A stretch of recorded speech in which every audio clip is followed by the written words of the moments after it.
12시에 많은 참여 바랍니다.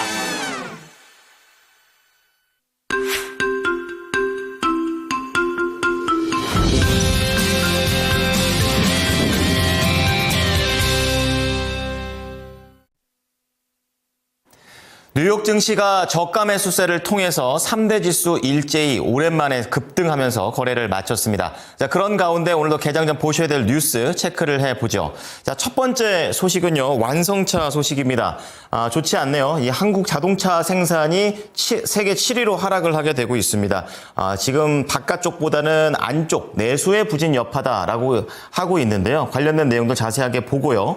자, 그런 가운데 위에서는 이제 MRO와 관련된 소식을 전해드렸었는데요. 그 밑에 추가적으로 조선에 대한 얘기가 나오고 있습니다. 역시 내부적인 문제가 되고 있습니다. 국내 B2 이 조선사와 관련해서 입찰 제한 대상에 걸렸다라는 그런 악재입니다. 어느 정도의 악재인지 살펴보고요. 이제 마지막으로 수출과 관련해서 역대 두 번째 최대 수출이다 이렇게 얘기하고 있는데 반도체가 약했었고 오히려 다른 쪽에서 강한 흐름을 보인 이례적인 상황입니다. 내용들 알아보도록 하겠습니다. 정수지 캐스터입니다. 모닝뉴스입니다. 월요일 개장 전까지 중요한 6가지의 뉴스들 함께 알아보겠습니다. 먼저 헤드라인으로 만나봅니다. 미국 에너지부가 한국을 민간국가 및 기타 지정국가 목록에 포함시킨 사실이 공식 확인되면서 SCL에 포함되면 어떤 영향이 있는지 관심이 쏠리고 있습니다. 우리나라가 지난해 내수 부진으로 자동차 생산 규모가 세계 7위로 내려앉았다는 분석이 나왔습니다. 케빈 메카시 전 미국 하원 의장이 14일 국회를 찾아 존스법을 개정해 한국에서 미 해군 함정을 건조할 수 있도록 하겠다고 했습니다. 하나오션과 HD 현대중공업이 치열한 경쟁을 벌이는 방위산업 시장에서 하도급 벌점이 변수로 떠올랐습니다. 삼성 SDI의 2조 원 유상증자가 감독당국의 중점심사 유상증자 1호로 선정됐습니다.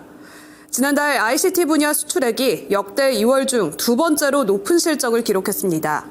먼저 첫 번째 뉴스입니다. 미국 에너지부가 한국을 민간국가 및 기타 지정국가 목록에 포함시킨 사실이 공식 확인되면서 어떤 영향이 있는지 관심이 쏠리고 있습니다. 현재 SCL에 25개국을 포함시켜 놓고 있는데 대다수는 북한과 중국, 러시아 등 미국이 적대 국가로 규정한 나라들입니다. 특히 북한과 이란, 쿠바, 리비아, 수단, 시리아 등 6개국은 테러리스트 국가로 지정돼서 특정 국가가 SCL에 선정된 이유로는 국가 안보와 핵 비확산, 테러 지원 등으로 명시하고 있습니다. 지역 불안정이나 미국의 경제 안보 위협 등도 배경으로 알려졌는데요.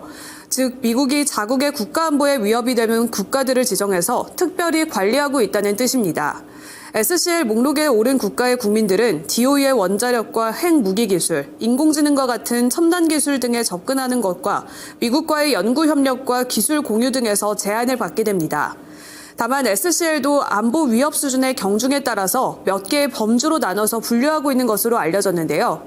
한국의 경우에는 최하위 범주인 기타 지정 국가에 포함되어 있다고 밝혔습니다.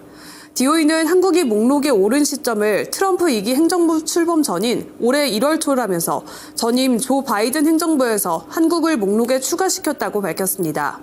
결국 한국 외교 당국으로부터는 트럼프 행정부와 긴밀한 협의를 통해서 오는 4월 15일 SCL 대상 국가에 대한 각종 제한이라는 불이익이 발효되기 전에 한국을 목록에서 제외하는 것이 가장 중요한 과제로 떠오르게 됐습니다. 두 번째 뉴스 만나보겠습니다. 우리나라가 지난해 내수 부진으로 자동차 생산 규모가 세계 7위로 내려앉았다는 소식이 나왔습니다.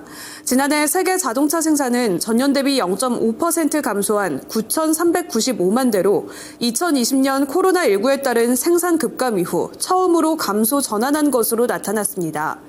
국내 자동차 생산은 전년 대비 2.7% 감소한 413만 대를 기록해 글로벌 7위로 순위가 한 단계 하락했습니다.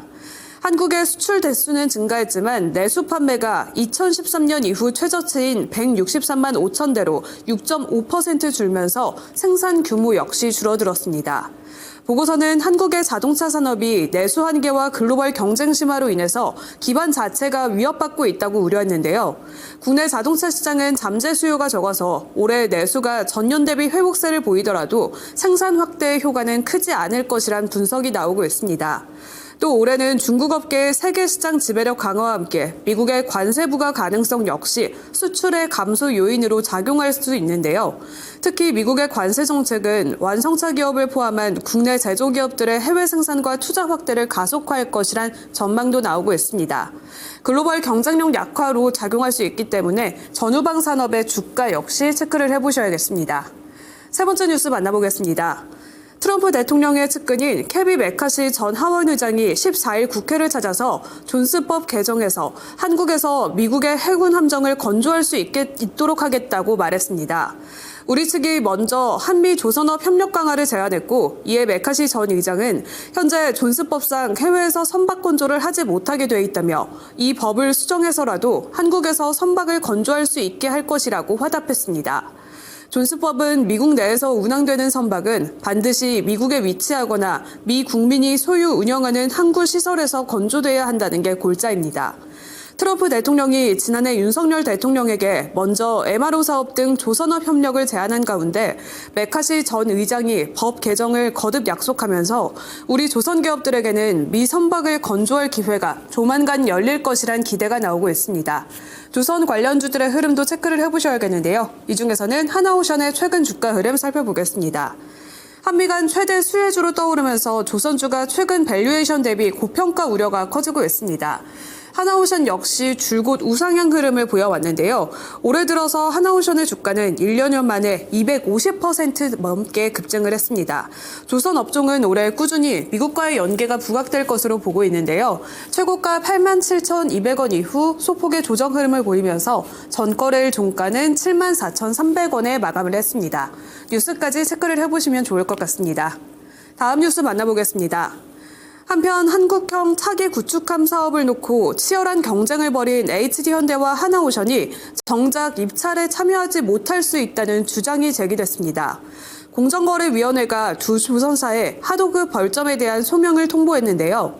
16일 방산업계에 따르면 공정위는 최근 HD현대중공업과 하나오션이 하도급 누적 벌점이 총 5점을 넘겨서 공공입찰 자격 제한 요청 대상이 됐다면서 이 기업들에 대해서 소명 절차를 진행 중이라고 밝혔습니다. 하도급 벌점은 하도급 법령을 위반한 기업에 대해서 일정한 벌점을 부과하고 최근 3년간 쌓인 벌점이 5점을 초과할 경우에는 해당 기업에 대한 공공입찰 자격 제한을 두는 제도입니다. 공공입찰을 진행하는 정부기관은 해당 기업의 입찰을 최대 2년까지 제한할 수 있는데요. 현재 하나오션의 하도급 벌점은 11.25점, HD현대중공업은 8.1점으로 두 회사 모두 공정위를 상대로 한 불복 소송이 최근 대법원에서 패소하면서 총 벌점이 5점을 초과하게 됐습니다. 문제는 현재 두 회사의 하도급 벌점이 확정될 경우에는 현재 진행 중인 차기 구축함 입찰이 어려워질 수 있다는 점인데요. KDDX 입찰은 조만간 진행될 예정으로서 두 기업의 소명 활동에 주목해 보시면 좋을 것 같습니다. 다섯 번째 뉴스입니다. 삼성 SDI가 대규모 주주 배정 유상증자를 결정하면서 금융당국이 발표한 중점심사 유상증자에 해당될 것으로 보고 있습니다. 중점심사 유상증자로는 유상증자 증권 신고서에서 주식 가치 희석화와 함께 일반 주주 권익 훼손 우려 그리고 조관사의 의무 소홀 등에 해당할 경우에는 중점심사 항목을 중심으로써 투지 위험 등 신고서 기재 항목을 집중적으로 살펴보는 것을 말합니다. 증권신고서 항목 중에서는 증자 비율과 할인율, 신사업 투자 등 심사 항목을 면밀히 살펴보는 것뿐만 아니라 대면 협의가 이뤄지는 만큼 신고서 수리에는 상당한 시간이 소요될 수 있습니다. 금감원 관계자는 삼성 SDI의 유상증자는 증자 비율이나 증자 규모를 봤을 때 중점심사 유상증자로 선정하기로 했다고 전했습니다. 삼성 SDI의 주가 흐름 이어서 살펴보겠습니다. 지난 14일 삼성 SDI는 전기차 캐즘 극복을 위해서 2조 원대의 유상증자를 추진한다는 소식이 전해졌는데요. 이 소식이 나오면서 주가는 급락세를 보였습니다. 이후에도 추가 하락이 나오면서 장중 저점 18만 9,300원까지 내려갔는데요. 하필 국회가 상법 개정안을 통과시킨 다음 날 유상증자를 단행하면서 냉소적인 시선이 쏟아졌습니다. 지난 2월 27일부터 3월 13일까지 기관은 하루를 제외하고 계속해서 순매도를 지속했고 외국인도 단 3일을 제외하고는 삼성 SDI를 순매도하고 있는 상황입니다. 앞으로의 주가 흐름 체크해 보시면 좋을 것 같습니다. 마지막 뉴스 만나보겠습니다.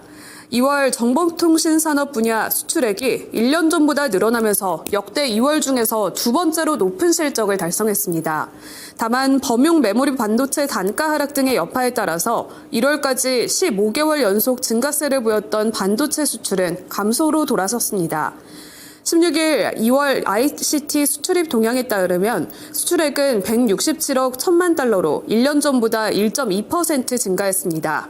수입액은 109억 달러로 전년 동월 대비 5.6% 늘어났고 무역 수지는 58억 1천만 달러 흑자로 잠정 집계됐습니다.